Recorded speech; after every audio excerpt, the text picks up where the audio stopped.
Whether you're a beginning gardener or a seasoned veteran, you should be cloning your tomatoes to get unlimited free plants. In this video, I'm going to tell you a couple reasons why you should be doing it and give you a couple really simple ways to do it. A lot of you guys loved the perennial tip in Sunday's pepper video. You loved finding out that peppers were perennials and that you could grow them year after year from the same plants. And what's not to love? Get an earlier and longer harvest, save time, save money. Now today's video has the same magnitude as that because you save money, you save time, you get a longer harvest, especially if you live in an area that has hot, humid summers and you find that by early summer, even maybe midsummer, your tomato plants are already, fizzling out and you only got a few tomatoes out of them. Or if you live in a long season climate where your tomatoes by the middle of the summer are just getting tired and worn out and they need a boost. So the first reason to do this is what I already mentioned, unlimited free plants. Now, these can be from plants you already have that might be, like I said, petering out a little bit. Take cuttings from them. It gives you a whole fresh batch to start again. If you planted seeds, it takes a lot longer. If you go to the garden center and buy, let's say, a 4-inch pot with a tomato plant in it, that's one plant. But if you take cuttings from that plant, you can get 5, 10, 15 tomatoes out of that one purchase. So you're increasing your investment by far.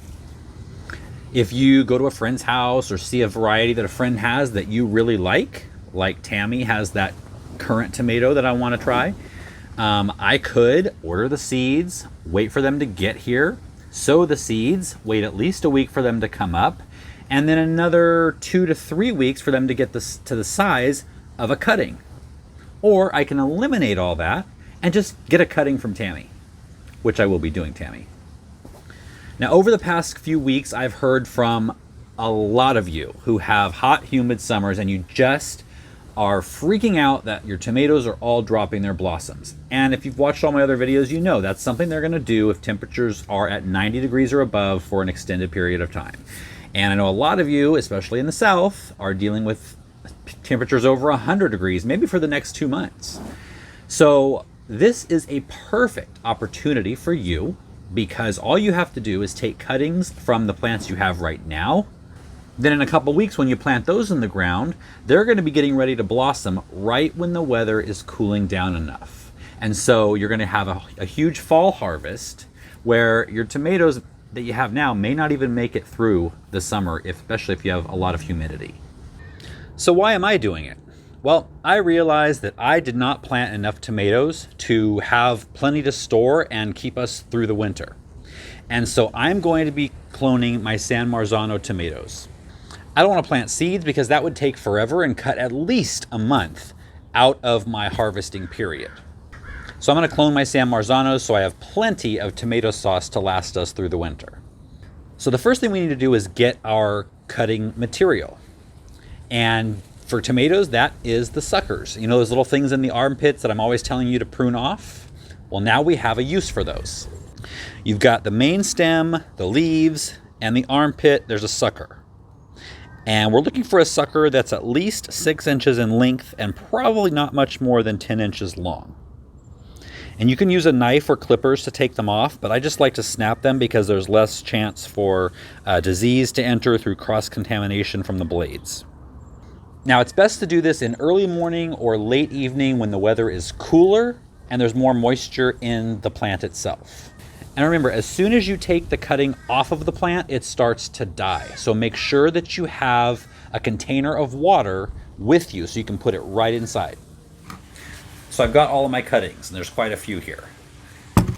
One thing you probably know about tomatoes, if you've watched any of my other videos, is that tomatoes can grow roots all along the stem. That's why we plant them deep. So we want as long a stem area as possible. So I'm going to just twist off these lower leaves.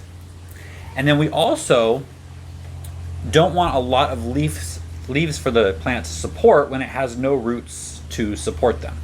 And so I'm going to actually take off some up here that aren't even going to be underneath the water or the ground. And we're just going to leave a little fluff on top just to kind of keep the photosynthesis going.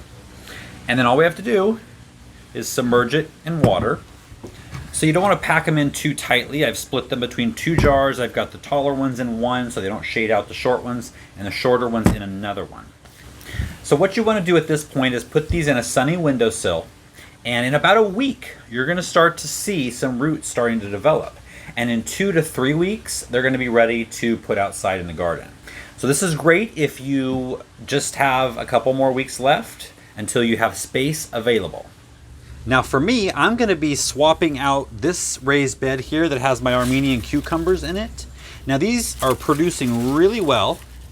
In fact, this is the first year I've had Armenian cucumbers and even tasted them, and I like them so much more than regular cucumbers. So these will be a mainstay in my garden, and I might even phase out like a regular kind of cucumber. If you've had these before and you love them or hate them, let me know. I just found out about them last year somehow and planted them this year, and they're great. But anyway, these have a good 4 to 6 weeks left until they're going to be kind of ready to remove.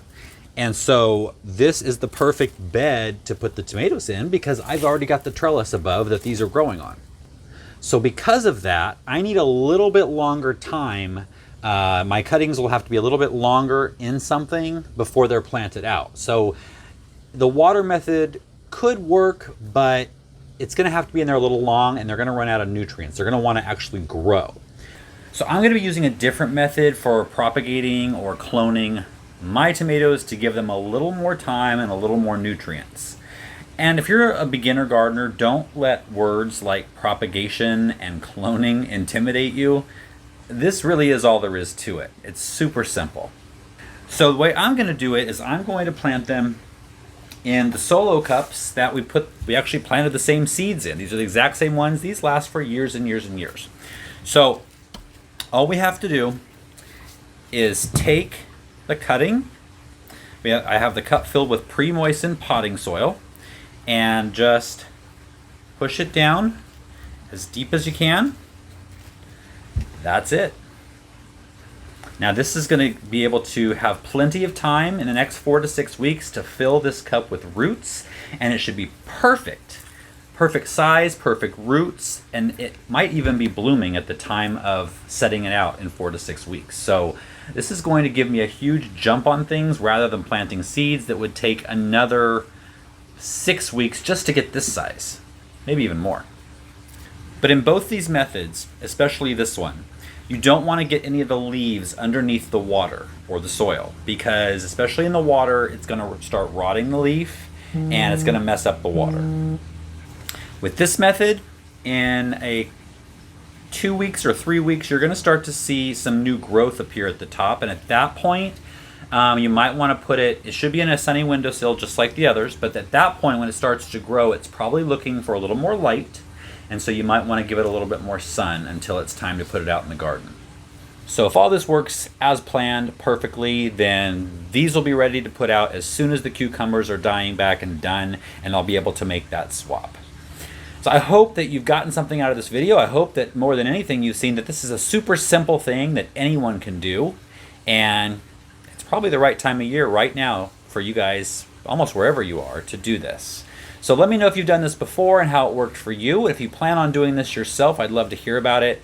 And give the video a thumbs up if you learned something. Consider subscribing if you're not. And I will see you on Friday.